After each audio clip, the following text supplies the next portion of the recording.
Hello, Hello, everyone. everyone. Hi. Welcome to the virtual launch party of the Methuen Drama Book of Transplays, Volume 2. My name is Lindsay Mantome. I am one of the three co-editors, and I will let my other two co-editors introduce themselves. Sure. My name is Angela Farshiller, and I'm also one of the co-editors. Hi, I'm Liana Keys.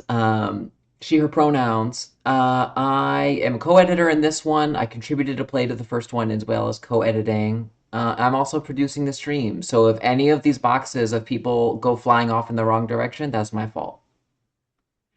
Um, I am a person who loves structure. So we're going to start the day by talking a little bit about what you can expect from this launch party. So first is introduction, spoilers. We are already doing this part. Oh my goodness, the first question has already come in, which is, are we recording this for later viewing? The answer is yes, we are 100% recording this for later viewing. We are also live on HowlRound. Hello to HowlRound. Structures. Yes. Okay. Introductions. Then a quick history lesson about how this book came to be. This is the Methuen Drama Book of Transplays Volume 2. That implies Volume 1 also exists. After we talk about history, then we're going to get into the real meat of the evening, which is going through the entire book, play by play, front cover to back cover. So you're going to be hearing from playwrights, you're going to hear from dramaturgs, you're going to hear from collaborators, you're going to hear from people who wrote like critical essays that also accompany each of the plays, because this anthology is not just the plays themselves, and it's also like super cool introductory texts that critically engage with the plays. Um, so mentioned, each of our book is divided into three different sections. We have part one, Underworld, part two, Earth, and part three, Sky. As I mentioned, I love structure. So each of these sections has two or three plays in it. And between each of those sections, we want some audience responses. So we're going to be asking you, the HowlRound audience, questions that you can answer here in the chat, which, depending on the left or rightedness of your screen, is probably in that direction. There's probably a box over in that direction where you can say hello. So as we're getting started here, our first check-in is who are you? Where are you from? Who is in the room with us tonight? Who are we in community with? We know that this is part of the archive, so it will live into the future, but it is also a part of the present. So would just love to know who we're saying hello to, as if we were in an in-person launch party where I could look out into the audience, be blinded by the lights, but I would eventually see some faces. Um, Thank you. Thank you. Listen, we are informal here. I welcome any Very chuckles. informal. Thank you. Yes. Speaking of Angela Farshiller, Angela, how did this play book come to be? Tell us some Um, history. yeah. So I'm going to keep it short and sweet, so we can really get to the playwrights and to the intro writers. But my name is Angela, and essentially, being in the classroom. So both Lindsay and I are both professors, and one of the things I kept coming up with or coming up against every semester were really. I want to have more voices inside of the classroom. I want my students to hear from as wide a breadth of what it means to be alive as possible.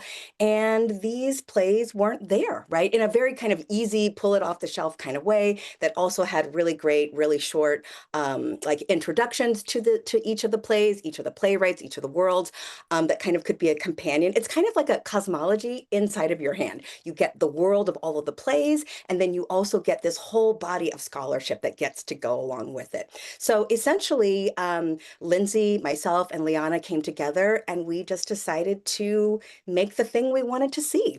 And so we officially wanted to publish plays at all levels of development, from has been in the New York Times to has only been read aloud by the playwright, like not even workshopped yet. We really wanted to have a really wide and expansive depth of writers and contributors.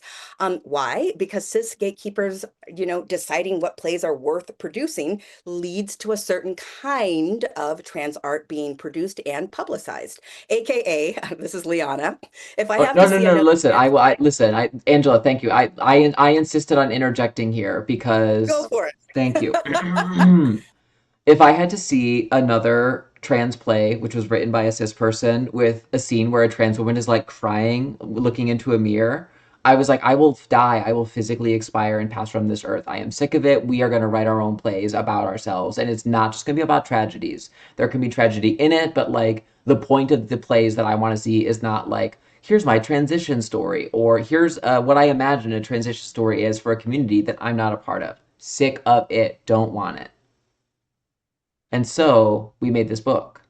Lindsay, And tell so us we more made this. about book one. Angela, hello. Can I actually just add just one more Yeah, little tiny thing? yeah. The other thing that I think is really cool about this work is that it really is kind of like, as far as like our hopes for it, works like a platform, right? So you get the fabulous plays, you get the fabulous scholarship, right? It works inside of an undergraduate classroom, but you also could be an artistic director who's like, I don't know what to do. I'm looking for new works. You can easily grab that off the shelf. It also works because a lot of these plays are asking for trans performers, trans designers, trans directors, right? So we're really trying to think about this work as something that feeds in many different kinds of ways. Okay, Lindsay, take it away.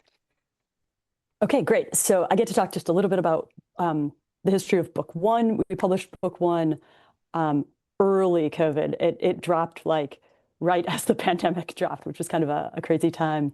So we hadn't figured out all of the Zoom land yet, so we didn't even get to do a virtual book launch for that book. So it's delightful that we get to be here today doing this book launch for this book. But book one did so well and had such a wonderful response from um, students and faculty, from artistic directors and directors of dramaturgs. And so many people came to our publisher saying, book one is so great. Where's more? We want more. And our publisher actually had, when we were negotiating all of the parts of book one, had said, yeah, this is going to be the start of something. Then there's going to be so many more anthologies of trans plays. And then there weren't any others after a couple of years. So then our editor at Bloomsbury, his name's Dom, and he's fantastic. I So good. adore him. I mean, He the came, best. right? He came back to us and he was like, okay, so that momentum I was looking for, haven't seen it happen yet. So will the three of you do this again? And we, of course, immediately said yes and put out a call for submissions. And because book one had been so successful, and we had a little bit of name recognition now and a little bit of momentum, we got amazing submissions. It was so much fun to read just play after play after play with, as Liana was saying, just trans life in all its fullness, not just the same story again and again. Yeah, and it was our great privilege to pick these 8 plays and put them in this book. Yeah, and so I think now we transition to you get to hear all about the plays, often from the playwrights or an intro writer or one of the book's co-editors. Yeah. Thank you for teeing me up so nicely for a nice transition into traveling into the underworld for part one of the Methuen Drama Book of Trans Plays, Volume 2. And if I've done it right, yeah, there we go. All right, now I get to switch in. Don't worry, they can't hear me. Or if they can, then they just get to hear my little monologue. All right, here we go. Hi, Cole. Hello. Cole, you have the great privilege of writing the first intro for the first play in the book. So the play is called Cercle, Hermaphroditos. It is by Shualee Cook. Tell us a little bit about the play and what stands out to you about the play. Yeah, wow. A little bit about this play. Okay, I'm going to give it as brief a synopsis as I can, I think. Well, first thing to know about this one. All right, so it's a history period piece set in 1895 in New York City. It follows a trans man or a gynander in the language of the time. His name is Ambrose, and he's navigating the sort of landscape of romance and love. He's trying to find, actually, he's trying to find the, I guess, alternative of a beard. He's trying to find a trans woman to essentially marry so that they can live it publicly free of the sort of surveillance threats that they would otherwise be under. And then they have this life of authenticity that they both share privately. And that's really the premise of this play. And it's actually, it's all real people, real settings. The Cercle of Hermaphroditos was an actual social club that this character Ambrose finds himself in. So it does a lot of really fascinating historical and archival work while also presenting it in this really wonderful romantic way. And it has these light moments of farce, right? And it's actually using the frame of like the drawing room comedy to tell this story. So and it mixes genres too, right? So it does a lot of really interesting things experimentally with style while still maintaining a lot of accuracy and authenticity to a particular type of theatricality. And it is quite true to its period, I think. I think there's a lot I could say about what stands out, but I don't know, were bits you wanted to ask about particularly or other things? Well, it's so lush actually as a text, the costuming, because it's a period piece, the hats, the costuming. Um, and then there's a whole, well, I don't want to give too much away, but Yeah. yeah, the comedy and the farce of it, set aside the romance, is such a stunning juxtaposition. Yeah, I think that is what if the question is like what stands out about it. It's certainly an amazing opportunity and avenue for costume design. Like I could, without even seeing it, just reading it on the page, you can imagine how beautiful this would actually really look. And all the opportunities available because it works with this idea of costume. It's using that in this sort of, I don't know, meta narrative way of being in costume, in various layers of that. And they do try on different outfits in various scenes for different purposes, right? They have a whole closet full of material because that is the social club they're in, that you come in off the street in your outside, non-authentic self, walking through the world. And then you open this doorway into the club, and this is where all of these gowns and hats and wigs are, right? And that's the setting.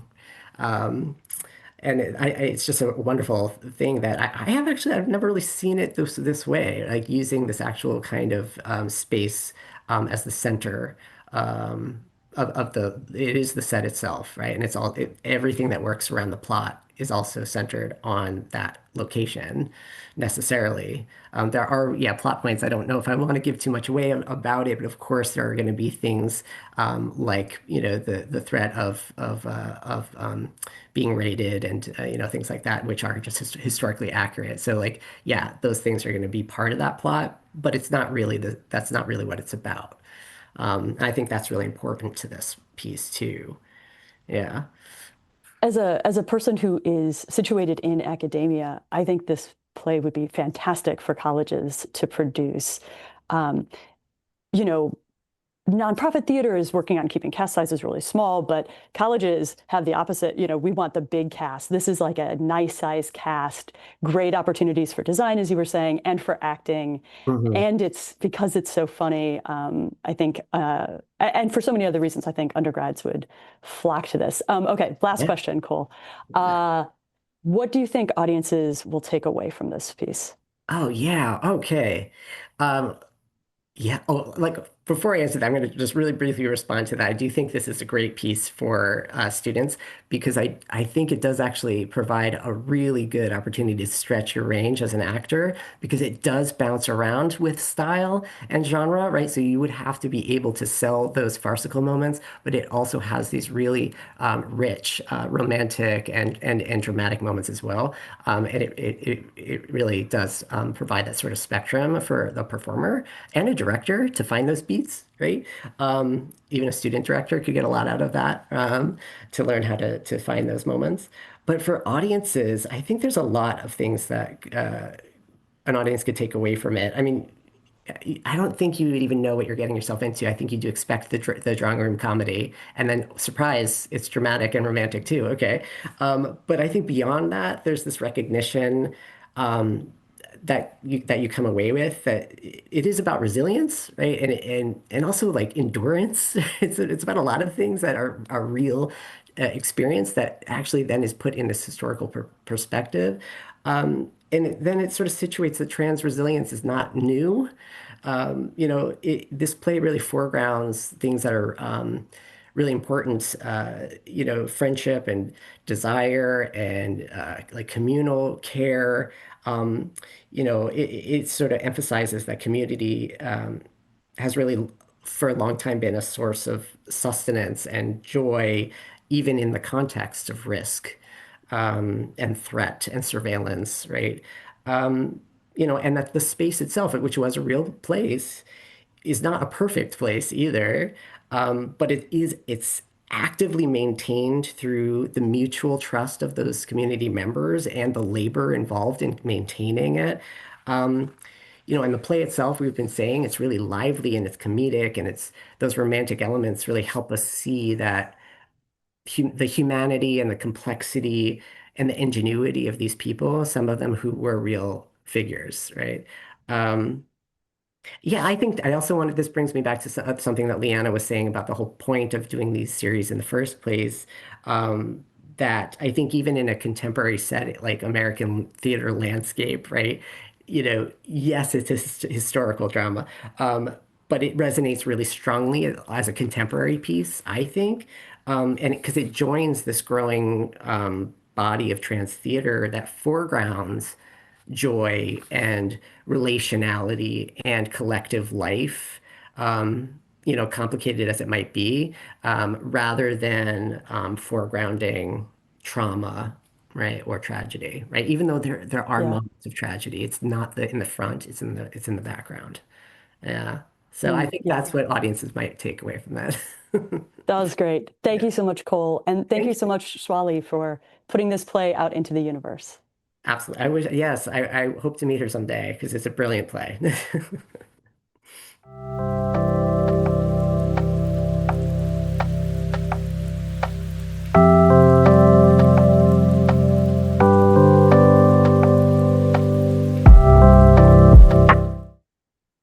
All right, I think it's our turn, Azure. You ready?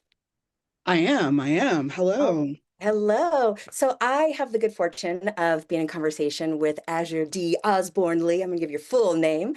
And we are looking at your fabulous piece, Red Rainbow. Can you start us off by just kind of talking to us about like what this work is about for you? Um, so that's funny. And This those could this be two play, questions, what this work is about and what it's about for you. You know what I yeah, mean?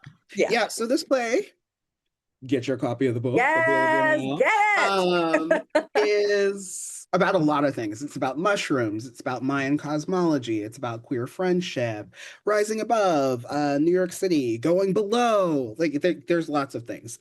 Also, my love affair with maps, fantasy worlds, all of that. I actually was writing this play around the same time the that book one, available now, get your copy, was being written. It was a commission that I got during lockdown. So it is also about surviving COVID. Can you talk a little bit more about that inspiration? Yeah, so it's a commission from Waterwell. Waterwell has a performing arts program in a high school. And so this was to be their piece that they performed for their senior year.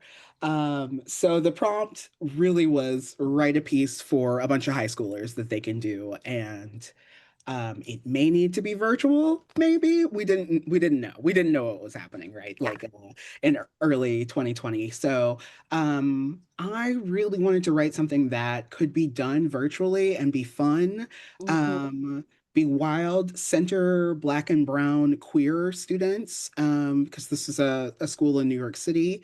And yeah, just kind of get people outside of the house, but like in their minds. And so I feel Mhm. like that's also the setting of the play.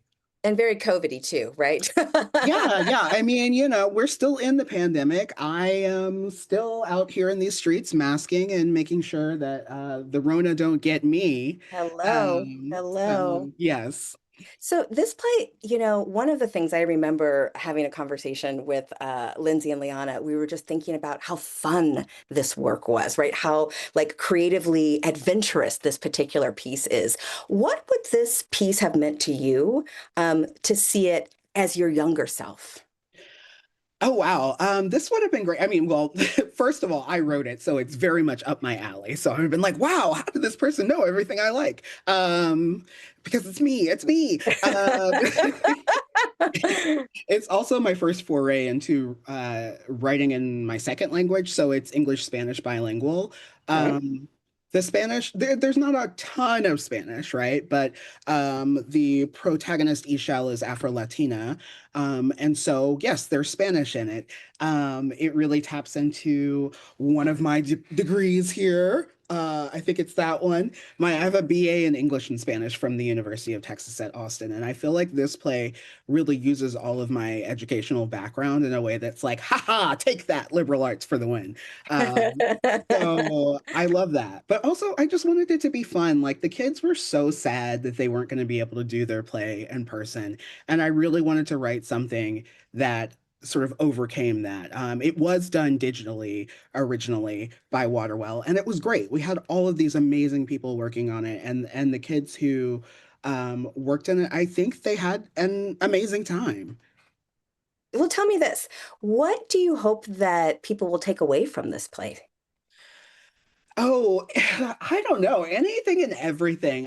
First of all, I wanted to write something that doesn't foreground romantic love. Mhm. Platonic love is incredibly important. Family love, queer Mhm. pride, trans pride, self-acceptance, obsession with mushrooms, right? Yes. I'm reading Emergent Strategy by Adrienne Marie Brown right now. And so, yes, like just being like obsessed with like systems outside of what we normally take a look at.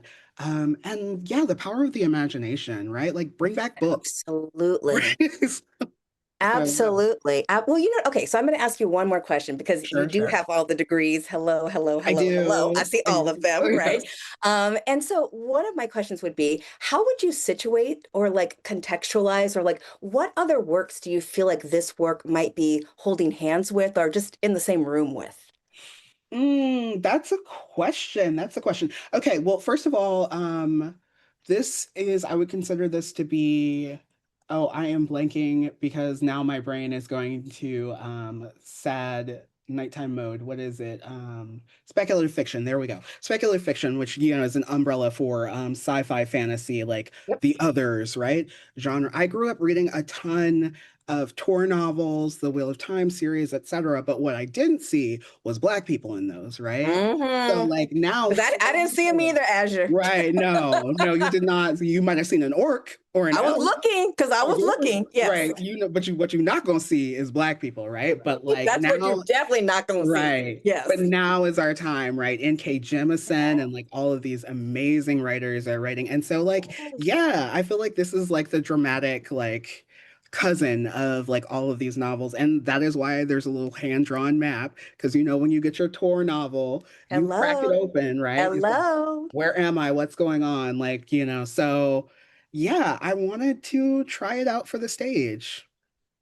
And I honestly, I think that it'll be a piece that will be so fun, not only for the performers, but for the designers as well. Like Oh, this, I mean, it's just 100%. like, whoa, mind blowing, right? So, Yes. Yes. anything else you want to leave with us about this particular piece?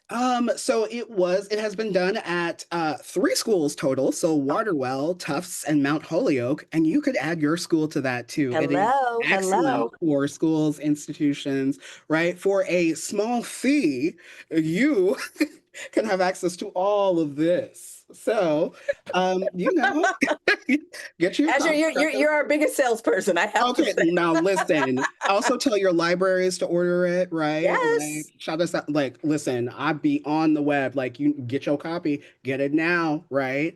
So if you can't afford it, guess what? Your library can, your institution can. Let them know. Hello, let them know. And on that, we will turn it over to Lindsay.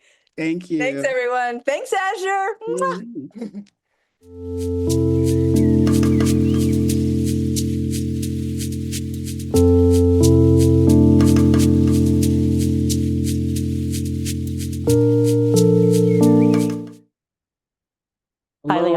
Hello. Hello. Man, I We get to talk about one of your favorite plays. we do get to talk about one of my favorite plays, arguably one of our most controversial in this anthology. Um, so Yeah, well, okay, okay. So, Degenerates by Else Went. Tell yes. us a little bit about what the play is about. Well, in this lovely book that available now, Bloomsbury, Degenerates by Else Went, the boys are not doing so hot. In an obscure corner of the internet, they form a community on the bedrock of their shared and infinite miseries, offering each other proof that the game is rigged against men. It was over before it began. They will never be loved. Better just to lay down and rot. When an unexpected relationship begins to unravel their dismal fraternity, the consequences of their fatalism are revealed. Some may get out, some may not. How much does it hurt to come alive again? Um, I apparently Elsa is just as good at writing summaries of plays as writing plays because that is so good and evocative and like doesn't give away too much, but is just like a 10 out of 10 like teaser. It's so good. It's Um, so good. It's a yes. So you personally, I think, I mean, I've heard you yeah, say, you think this play is extremely important. I do. Tell us all more. I think that this play is really important, and the reason I fought very very hard for this specific play to get into the anthology because it is about really difficult subject matter, right? Like incel culture, like the objectification of women. I think a lot of people when they see this play or they hear about this play, they they bounce off very quickly from the like really coming in hot misogyny of the characters. Um, and then like understandably like it can be hard to read at first, right? Or hard to listen to at first. But what it is talking about in my world is basically like when young people are trying to figure out their identity, right? They are subject to so many different influences. Some people are able to process these feelings that they're having and are able to then explore some gender stuff, right? Other people are trying to explore gender and then they get radicalized into these sort of like red pill, angry communities of men. Um, and there's like a certain like divergence point. It's like that meme of like the angry castle and the happy sunshine, right? Where a person is like trying to figure out which way their life is going to go. And there's a lot of influences that are pulling you into that anger as a way of like pulling on the inner turmoil that you're feeling. Um, and a lot of those people in a with a little bit of different luck or a little bit of different circumstances could very easily have gone on that sunshine path towards like gender transition or queerness or like kindness, right? So I fought really hard for this play because I remember being in that meme IRL when I was young. And like, I think that having a play like this, which is sort of exploring that online radicalization, would have helped me so much when I was younger. And I don't necessarily mean young like teenagers, right? But like anyone who's sort of going through some sort of like internal struggle about gender or queerness, I think is susceptible to these like radicalizing influences. Yeah, great. Okay. So that's a lot, I think, about the play's kind of themes and content. Yeah. Can you talk a little bit about the play's form and genre? Yeah, it is. Okay, so form, I would say it's partial. It's a little bit hybrid in the sense that the characters are not always in the same physical spaces. Like oftentimes they are talking to each other virtually, which I think gives like a huge opportunity to directors and like scenic artists and projection artists to like try different forms that this play takes. Without spoiling too many plot details, people who are at first just online friends, their lives increasingly overlap in physical space as well. Um, and there's like so much in this play about virtual connection. Um, it's kind of romantic at times, but also very sexual at times, and also like man, it. Oh, I don't want to give away too much, but it is. Okay, what I will do is I will say so. My wife and I went and saw a reading of this play, and she doesn't know anything about the subculture that the play is about, right? And so when she first went to it, she was like, whoa, like this is really intense.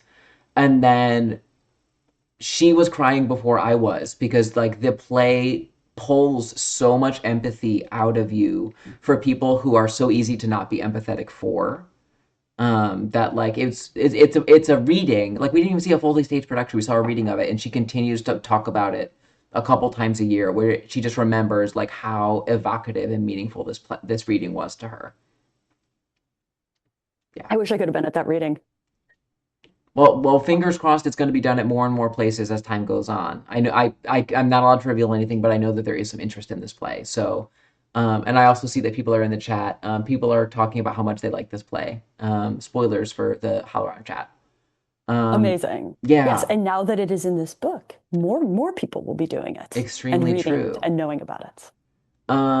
Lindsay, is there anything that I should ask you about this play? Is there anything you want to say about it? I think you covered most of the things. Yeah. I think that I like the adjective that you used to describe it, which is important. It feels like also like tonally important. If one of the things we're going for in the landscape of the book is to hit a lot of different beats and a lot of different tones, this play does important work on that front too. Yeah, I like it so much. I want to see everyone do it. Yeah, I just think I'm remembering what we just heard in the last one about plays being doable both virtually and in person. And I feel like this play is very much in conversation with the time when we were like, virtual world and in-person world are like not actually that different. I think like Else is just super smart in the way that she approaches this play. It's so good. Everyone should read it and then hopefully convince people to do it. Yes. All right. Now I think it is time for us to transition to a little drum roll.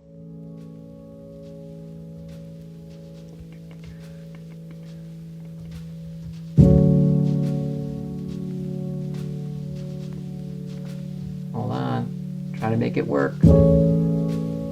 Lindsay, turn your camera back on, you goof.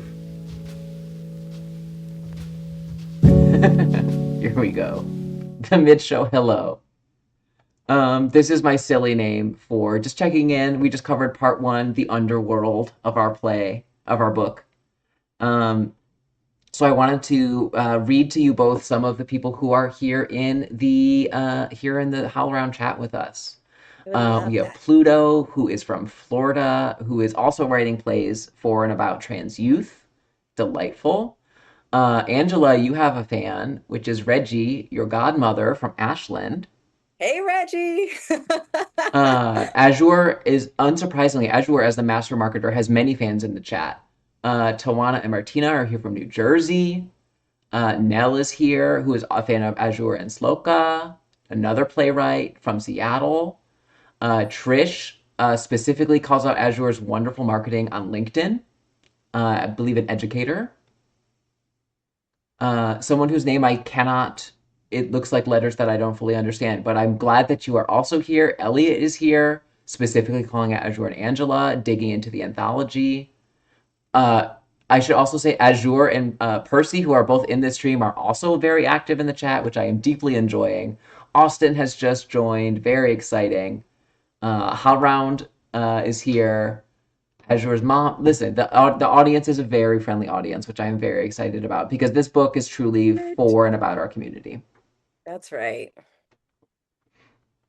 Anything that we want to say as co-editors before we start transitioning into part 2 of the book, part 2 Earth? No, I love it. I'm like, let's keep going. Yeah. Heck yeah. Especially because I'm such a huge fan of this next play. Yes. All right. Let me. All right. Part 2. Bam.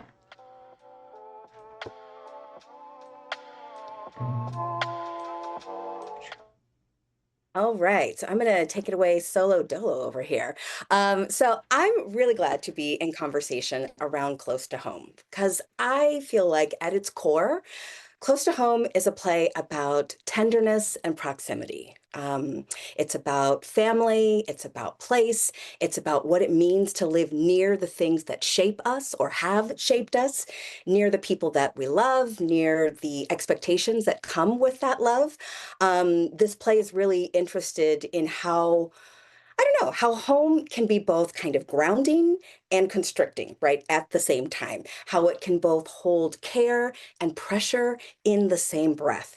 What I really admire, and I have to say, Sharifa, I know you're not able to be with us here tonight, but I'm sending out all the love, right? I really admire in your writing, right, is your attention to the small moments.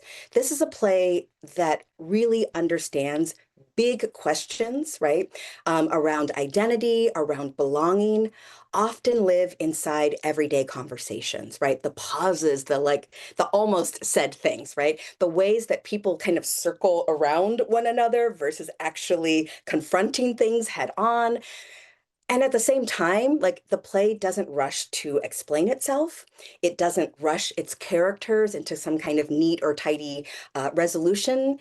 The thing that I think is really special about this work is that it really trust intimacy, right, in a deep and profound kind of way. I also teach this play, and it is often the text that my students carry with them the longest, right? It's the place where many of them tell me that they feel the most seen inside of the semester. For me, Close to Home feels deeply observed, right? It doesn't feel written to kind of like prove a point or to make you feel a certain kind of way, right? It feels written from paying attention, right? Paying attention to family dynamics, to place, to how love and misunderstanding coexist in real time. Here, trans experience isn't like treated as spectacle, and it's not treated as lesson, right? It's more so a part of relational life, right? Which is where most of us actually live in relational life. And what I hope that people will take away from this particular piece is not only its big heart. I mean, it's really funny, it's really accessible, but the thing I think it does best is its generosity, right? The characters are allowed to be contradictory, imperfect. They're allowed to be tender. This play asks us to sit with ambiguity, right, rather than kind of clean it up like too quickly. And in a historical moment that often, I would say, pushes towards certainty. I want to know the answer now, right? There's something really powerful about a play that insists on nuance and care.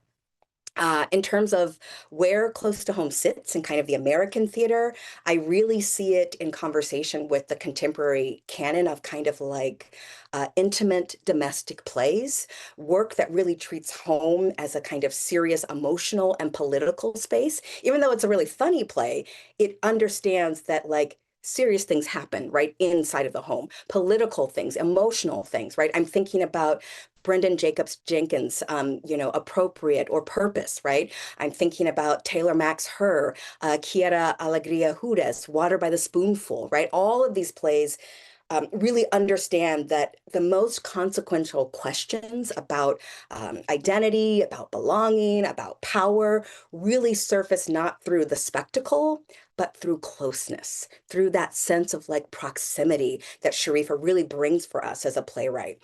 And what feels especially important, I would say, about Sharifa's play is how it extends that lineage by centering trans life without turning it into a problem to be solved or a lesson to be explained. Here, trans identity is present, it's lived, and it's relational, right? Woven into family, woven into a sense of place, and definitely a sense of care. I wanted to kind of leave us with an opening quote that Sharifa gives us in Close to Home.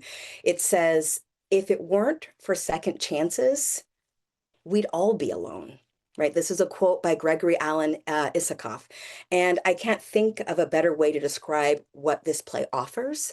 It's really, I would say, an invitation, right, to stay close, to listen carefully, and to believe in the quiet, ongoing work of care, gentleness, and tenderness. So, Sharifa, this is my gush. This is my love letter to you. this work is beautiful. I highly recommend, I just feel like it's a really accessible piece. And a testament of that is that my students, it is literally a fan favorite in my classroom. All right, that's it. I pass it off. Thanks, everyone. I'm busting in here. I'm here up in the little box. Bust Hello. in, bust in. I love it. Wait, hold on. I actually am not convinced that they can hear me. Oh no, they can hear me. Excellent. Hello, audience. I'm busting in. I was until Angela had something so much more eloquent to say. Uh, I was gonna fight to do this one because I love this play and I've done a virtual version of it when it was in development. I want the reason that I'm bopping in here is Sharifa is one of our two returners from book number one. So if you and specifically, so Azure is also in both books, but I really really liked specifically close to home in Sharifa. I want to shout out. It feels I would love for someone to do a class or a double feature of her play that was in the first book and the second book because they're on like really similar like themes, right? It feels very Yes. much like I'm watching a generational talent bloom where it's like, oh, this is a person exploring a specific theme. Uh, Absolutely. Actually, I'm so glad that you said that yeah. because I was just going back and kind of reading through all of the pieces today. And Reza, who's a fabulous scholar, does a Mhm. really great introductory like essay right in front of this particular piece that links both this piece that Sharifa does in this book and also the piece that she does in the first volume as well. So I don't want to like give too many spoilers Yeah. away, but you're right. There's definitely a bridge and a connection there. And I think that this essay really gets to the heart of like how these two pieces speak to each other, but that also, I think that Sharifa said about the first piece that she did is that it's really like a love letter, right, to her Mhm. childhood self, right? And that this one now puts the protagonist in a like Gen Z kind of like perspective, right? And Yes. it's much more about I know who I am, right? Whether you do or not. And that this idea of like really finding home, right? On your own terms, right? And I just think it's beautiful. And the other thing that I love about this work, where it also takes us, is that it brings so much joy, right? I was rereading this play today, Yes. It's so and I just joyful and was lovely. laughing. Yeah, like it's like warmth. That really is like a word that I feel when I read this particular piece. I also, teared up a little bit, but it's a beautiful piece about family, right? And I think Yeah. it sits so beautifully in the like American like canon of plays about the family, right? I think about Raisin in the Sun. I think about, right, all the things that are like writ small but writ large, right, around the family, right, and that space of home. So I could really go on and on and on and on. But it's a really beautiful piece. And I hope that, like all of the other pieces, that it gets produced soon. Yeah. All right, I'm gonna stop intruding. Thank you for accepting my little angel on your shoulder intrusion. No Let's problem. yeah, let's go learn about some bugs. Let's go learn about some bugs.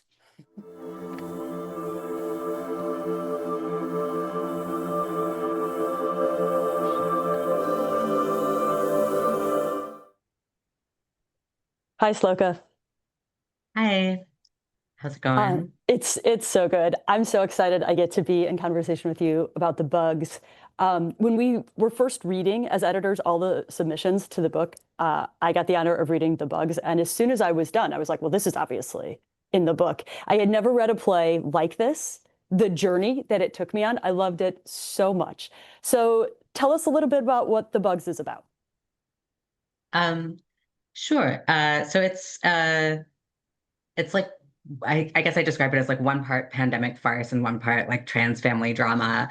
It's definitely it was written, in the early COVID era and is, sort of inspired by thoughts about like um how our desires were being reshaped or potentially reshaped in a context of plague and in a context of um, the, you know, our political world circa 2020, whatever. Um, so it's about those things. And then also just some just like intergeneral intergenerational queer desire and like queer and trans desire in general, I think.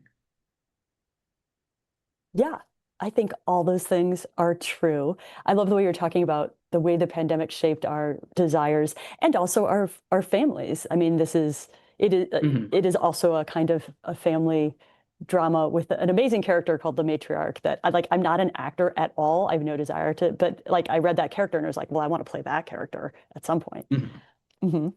Hmm.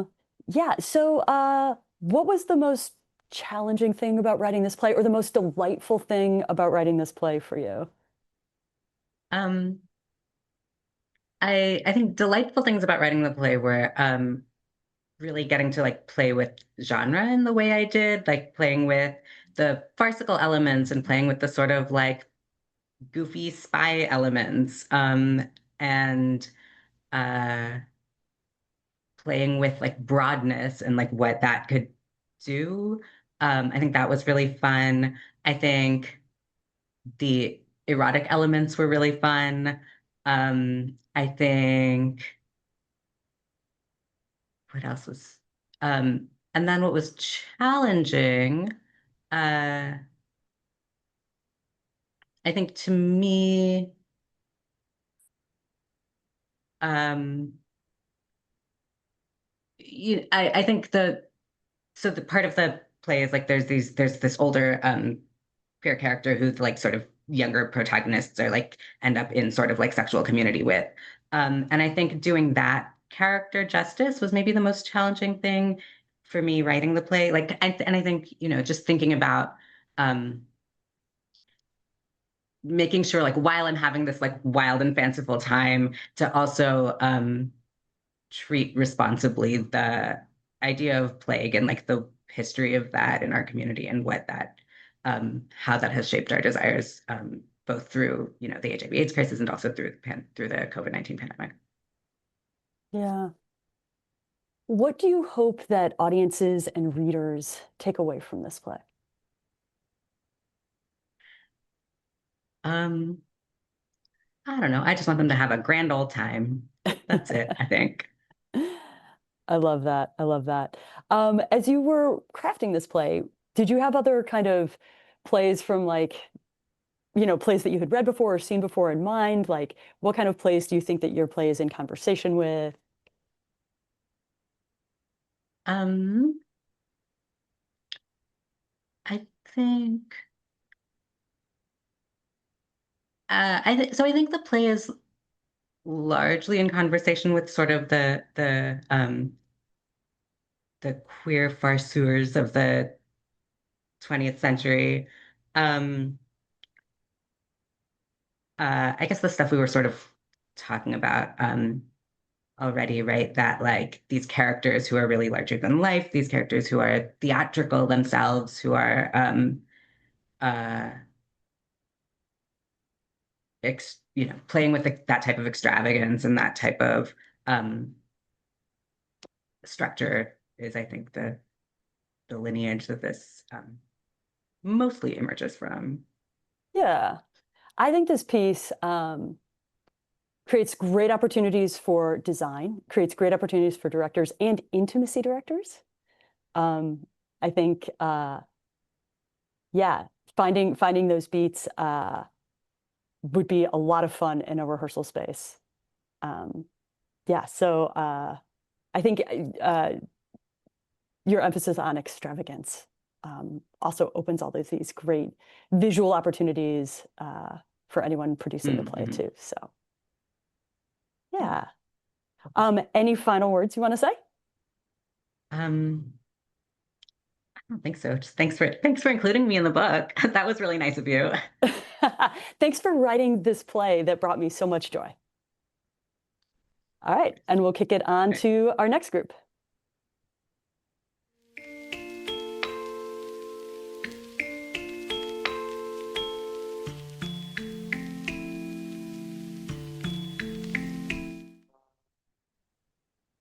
Oh my goodness, we're left to our own devices. There's no editors here. We are. I'm Fig. I wrote this play. I'm Percy. I wrote the intro, and I also had the honor of working with Fig on early drafts of the play, which was like truly so much fun, like the best It's thing.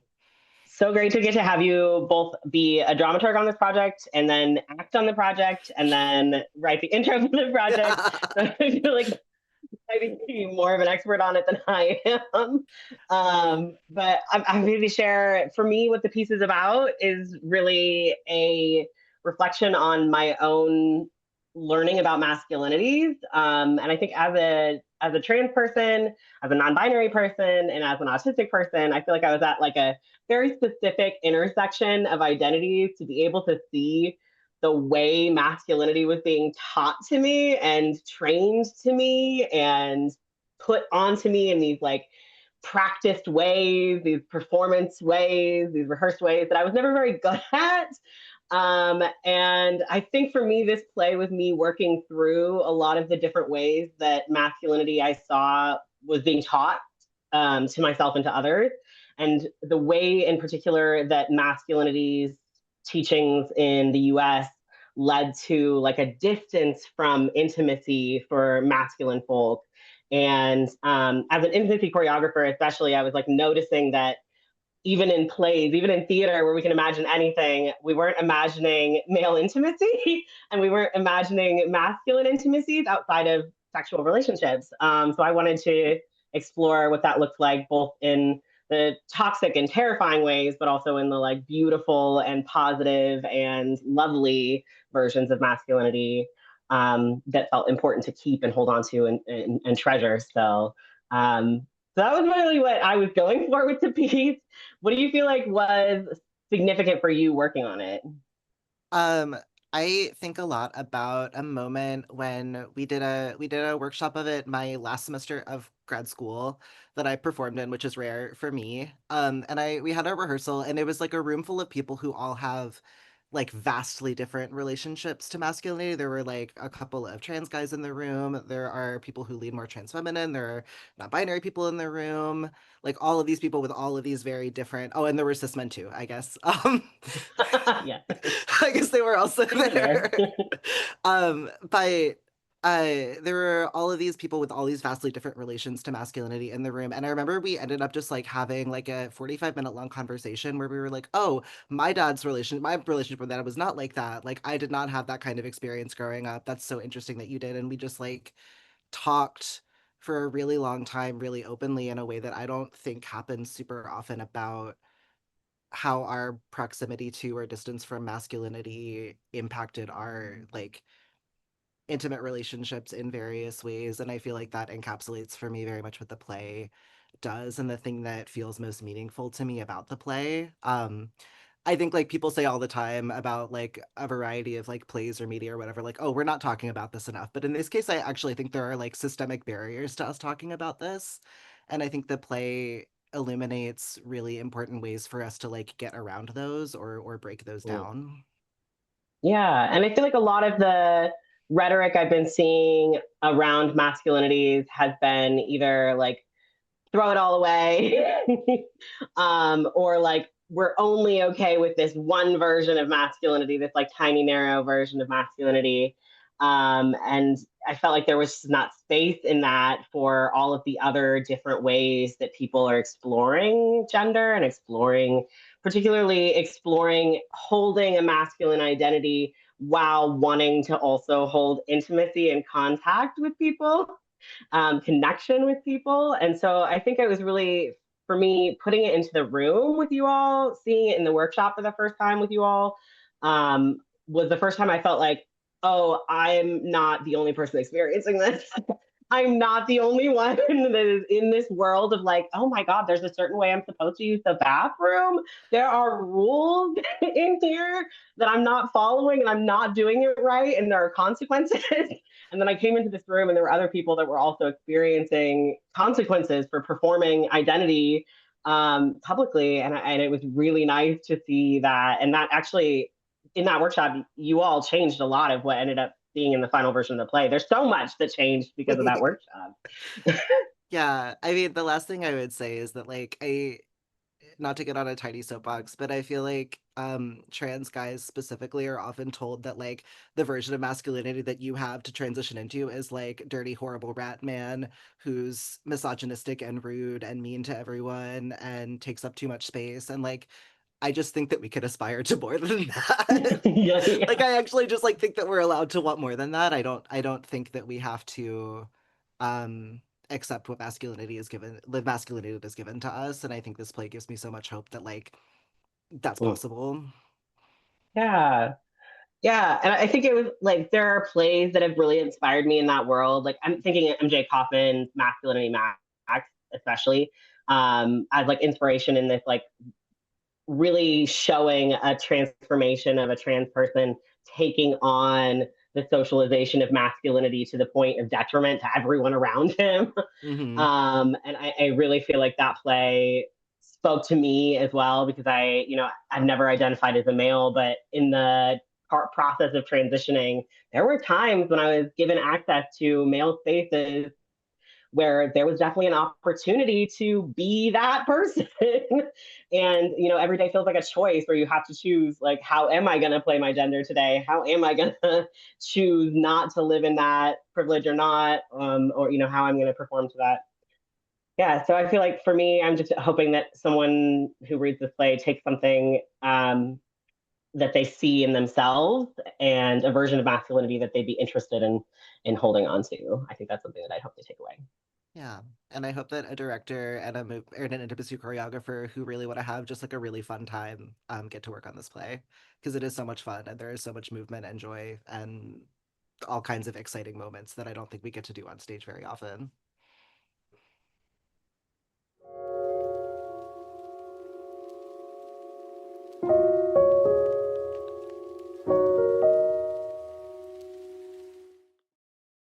Hello, it's us. We're back for another mid-show hello. The HowlRound chat is almost as active as our internal Zoom chat. I don't know if you all have ever been in like a Zoom chat or a group text with a bunch of trans playwrights and or trans essayists, but apparently we all just love vibing each other up and making great jokes in the Zoom chat. But okay, so things that people have, so we asked people in the HowlRound chat, why are trans plays important to you? Either these ones or others. Um, Trans plays are often willing to earnestly experiment with form and content. I find this extremely true in my own Absolutely. experience. Nell had a great quote. I need a guide on how to burn the world down as it exists and build a new one, full of care for one another. Trans plays are a chapter in that guide. Heart emoji. Hmm. Here's someone, they have helped me to learn and to understand and appreciate different aspects of my brother's life that I never really got a chance to understand. As most if not all of my knowledge about trans life came from cis male points of view. Um, Shloka, you had a great admirer in the chat. You were specifically people were loving. Lindsay, you had an admirer in the chat saying, "Don't listen to Lindsay. Lindsay can act." So people have seen you. It's true. I've been in a play. I've seen you. Called out. Um, yeah, this is great, and we still have two more plays to go, and then we have a big secret surprise at the end, which I'm very excited for. Um, our final question for the audience in HowlRound, or apparently in the Zoom chat because it is popping in here. How have you engaged with any of the plays from this anthology or from Volume 1? Have you read them? Have you performed them? Have you taught them? Have you learned them? And I'm going to copy and paste this into the HowlRound chat for accessibility. Oh, I really want to hear the answers to these questions. Yeah. All right. Anything else to say before we go into part 3 out of 3? Let's go. Let's go. Here we Oh, go. buddy. Surprise, it's me again. I tricked you. For this one, our playwright was not able to be here, but what our playwright was able to do is record a really lovely message for all of you. So here, in Hal's own words. Hi, everyone, at HowlRound and at this virtual book launch. My name is Hal Cosentino, and I'm the playwright of Oh Buddy. And I really wish I could be there tonight. Unfortunately, I'm traveling, but I'm here via video from the past into the future to tell you a little bit about the play and how I came to write it. So Oh Buddy is a dark office comedy about a trans guy who recently transitioned and came out in his workplace. It is the world's most generic workplace. And his coworkers, Lady and Dude, are sort of having a hard time trying to be supportive, but having a hard time figuring out how to perform their support for him in his new identity. Meanwhile, the boss, Buddy, is a giant furry monster, but nobody except for new guy, the trans guy, seems to notice.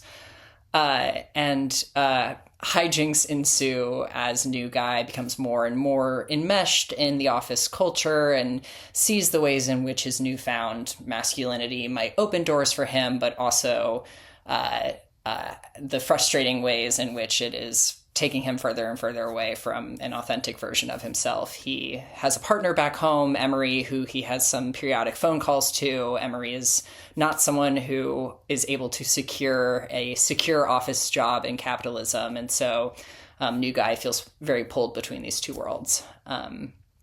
So yeah, that's the play. I started writing it in part very much inspired by personal experience. I myself was working in a mailroom at just sort of world's most generic office, and finding that passing as a man out in the world was not fulfilling, was another sort of weird gender performance, and that it seemed to be overlapping with a performance of capitalism, and the gendered demands and the demands of capitalism were combining in a really weird way in the professional workplace. So yeah, that's what inspired me to write the play. I'm trying to remember what other questions. What do I hope people will take from this play?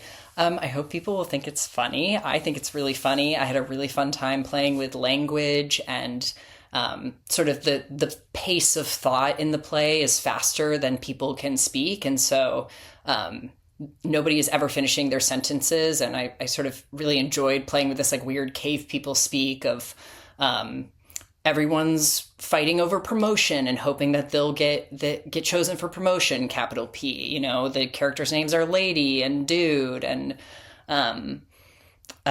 there's a moment where Lady tries to run a gen sensitivity training to be supportive of new guys. So language is sort of like falling apart or moving faster than people can actually articulate. And that was really fun and funny to me. I also just think gender is funny, even when it's sort of scary or dark or not to be trusted. All of the characters' performances of their own gender is also really goofy. I also hope that it helps people, see something recognizable in their own experiences of like having a job. I think generally jobs sort of suck, and that can be about the capitalism of it all, but also just like are we able to be people at our jobs, or are we sort of part of systems where we can never quite fit perfectly into the hole that's been cut out for us. Well, what else do I want to say? How would I situate or contextualize this in American theater? I don't know. I think what I love about this anthology is that it is asking interesting questions about where trans plays fit into all of that right now. I think there's a really rich contemporary tradition of plays that are playing with language and playing with strangeness and bizarre, sort of its own bizarre internal logic as a way to ask weird, hard questions about the world. I also just think it's a play that anybody could do. It feels very, you need 5 actors, but it's set in an office space, and that could look a lot of different ways. And it's something that I dream of people just deciding to throw the play up when it feels like easy and simple to do. Okay, I'm going to wrap this up. It's way longer than it should be, but I did want to show you all. We did a staged reading of this play at the University of Texas at Austin when I was in grad school, and we had an amazing costume designer, Marissa Lawrence, make this Buddy costume, the giant furry monster who's the boss, and I still have the head. So this is Buddy. Yeah, I'm not going to put it on, but just imagine somebody sort of in this fur from head to toe. Okay, I think that's all I have. I hope this is a wonderful event, and yeah, enjoy the anthology, enjoy the play. Thanks, everybody.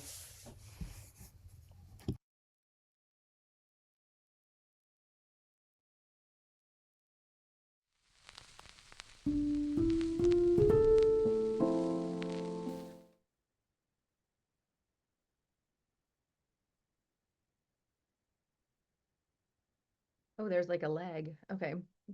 Is there? Okay. Yes. Hello. Yeah. I was muted. Hey, so yeah, I'm Will. This is Erin. We are the creative team behind Gender Play or What You Will, which is a solo show that is I think a very conscious gathering of a performer and an audience that learns that they're there for a purpose they don't fully understand at the beginning. It takes place at this party where you learn that the central character has very recently summoned the spirit of William Shakespeare in a sort of search for queer guidance and not seeing a lot of transgender queer representation in their world. And so the audience learns that the point of the evening is to see if we can conjure him again together as a group. And in an effort of doing so, sort of take his canon of material and his characters and bring them into a more contemporary setting to investigate who these people are for us today.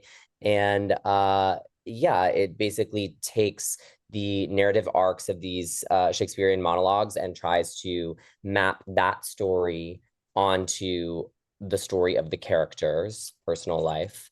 And yeah, in that try to endeavor to use these universal stories to tell our own contemporary stories about who we are today. Erin, what else? What else have I missed?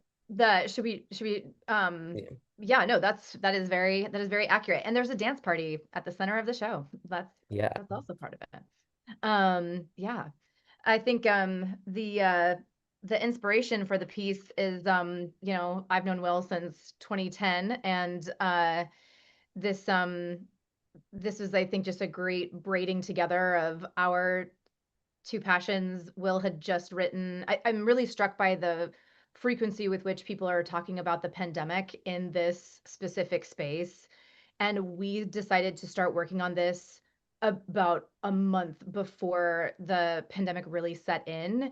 And then once everything kind of fell away from our lives, and we were living in two very different places, this became very important, and like very it was very significant to be working on this story during this time. And so in terms of like an inspiration, um I I love Shakespeare. I love Shakespeare theater, and I had been kind of stewing on this idea of that Shakespeare didn't leave us 36, 37 plays. He left us 37 tarot cards, and that I will see multiple productions of Romeo and Juliet throughout my life, but each time I find myself gravitating towards a different character for a different reason. And Will had just written this incredible piece with HowlRound about gender, and I think that being so invested in Shakespeare theater, they are a place ripe for disruption.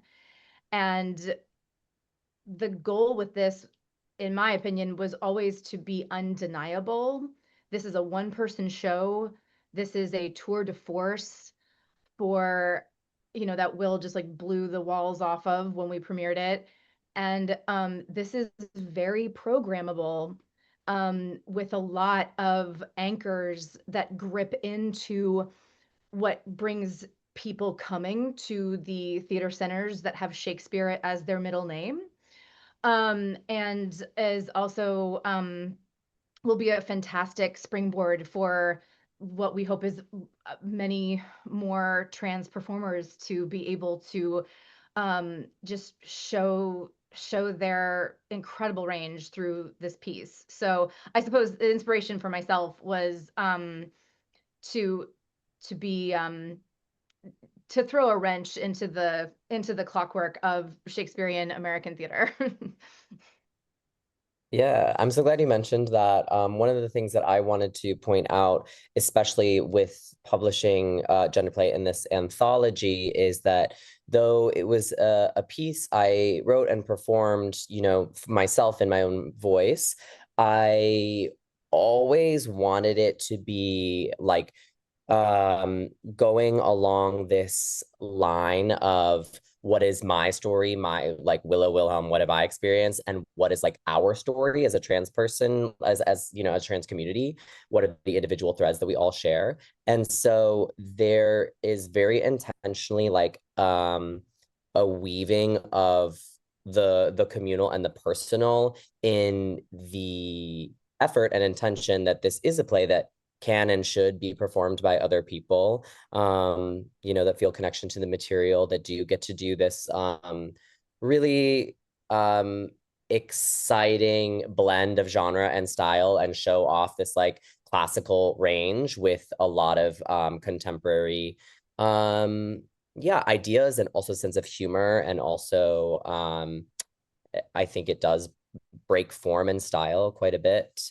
So in the anthology, there's, as we've I use brackets in this edition to basically indicate like this is everything that's malleable and should fit the performer. This is what fit me when I perform it.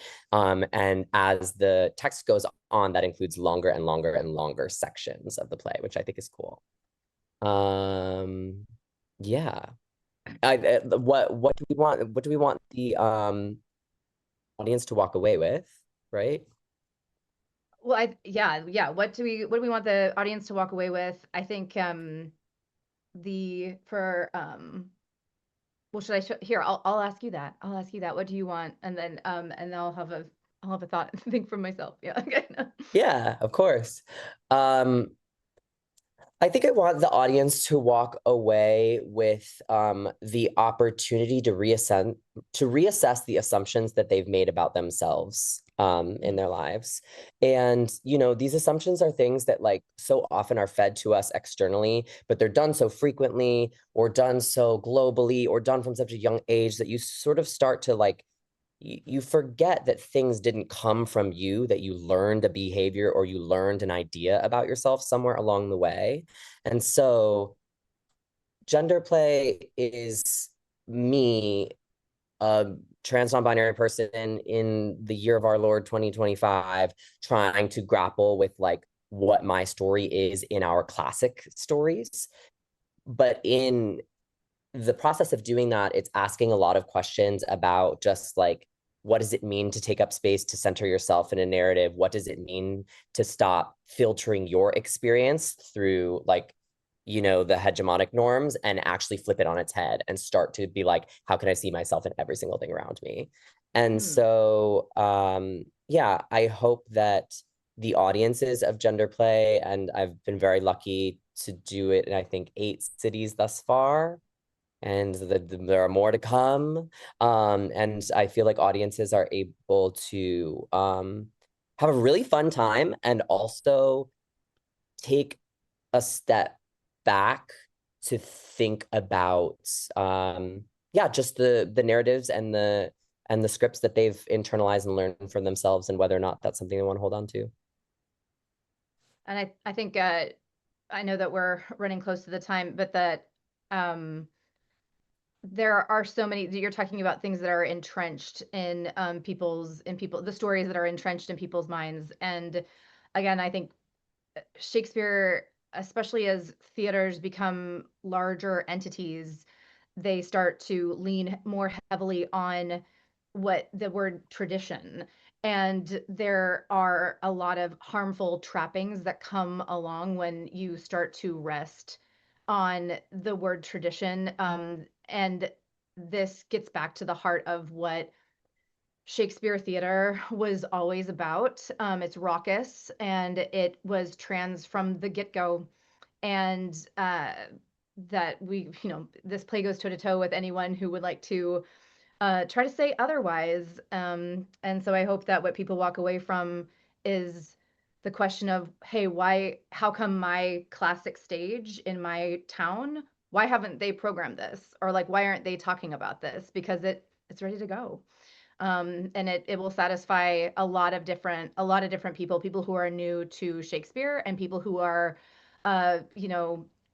still um, pretending to waffle on the subject of pronouns. I think it calls a fantastic audience together to have a pivotal conversation. And then how would you situate this or contextualize this play in American theater? You start, Aaron. Yeah, I will kick this off. Let's see. How will you contextualize this in American theater? You'd think I had 90 minutes to think about this, but how would I contextualize this within the American theater? A question that was raised, I believe it was Azure earlier before we got on the camera, was how many educators are involved in this text? And I really enjoy teaching Sagittarius Ponderosa as part of like a Kilroy's class that I teach. And it was, I think what's so incredible about Sagittarius Ponderosa is it's such a quiet show. It really defies like a traditional plot triangle.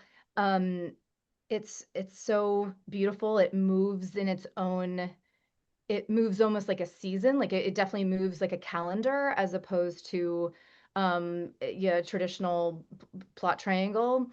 And when I was reflecting back, doing some dramaturgy with that class, in terms of large scale popular trans plays that had broken through the mainstream, there is a lot of pain and there's a lot of stories of with as someone had said earlier, like tears in a mirror, and that I want this to be gender play is another hammer working at that mirror to give someone a springboard for queer joy, for trans joy.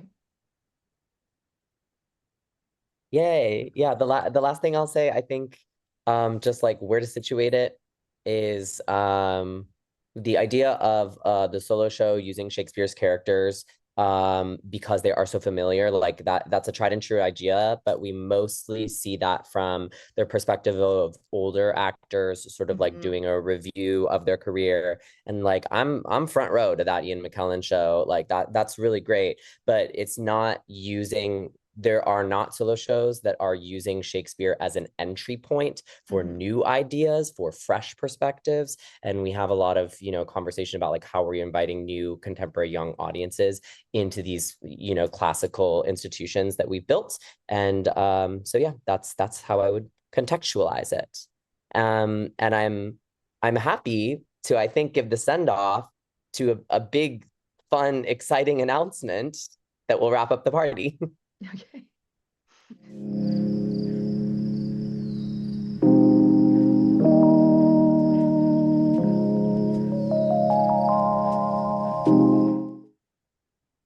All right.